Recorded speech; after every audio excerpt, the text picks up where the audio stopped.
உங்கள வேணான்னு சொன்ன ஒருத்தர் முன்னாடி உங்களால சிரிச்சுட்டே நிக்க முடியுமா?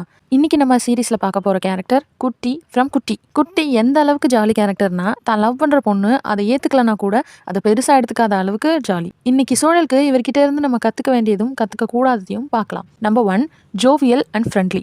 எல்லார்கிட்டயுமே ஃப்ரெண்ட்லியா ஜாலியா பழகி ரொம்ப ஈஸி கோயிங்கா இருப்பாங்க குட்டி. நம்பர் 2, ஸ்ரேயாட்ட இருந்து வர ரிஜெக்ஷனுக்கு எல்லாம் மனசு உடையாம, நான் உன்னை லவ் பண்றேன், நீ திருப்பி அதை தரணும்னு எந்த அவசியமும் இல்லைன்னு எக்ஸ்பெக்டேஷன் இல்லாத அன்பை கொடுத்துட்டே இருப்பாரு. Number 3, zero insecurity.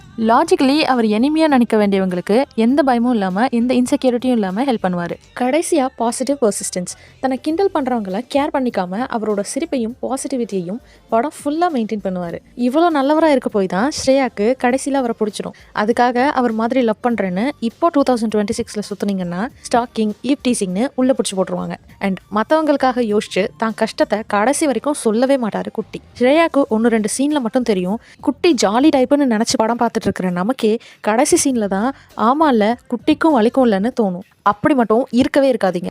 நானும் மனுஷன்தான் கீதா, எனக்கும் வலிக்கும். நீங்க இந்த குட்டி மாதிரி தியாகம் பண்ணி ஒன் சைட் லவ் பண்ணிருக்கீங்களா? இப்போ அவங்க உங்க லவ்வரா இருக்காங்களா இல்ல எக்ஸா மாறிட்டாங்களான்னு கமெண்ட்ல சொல்லுங்க.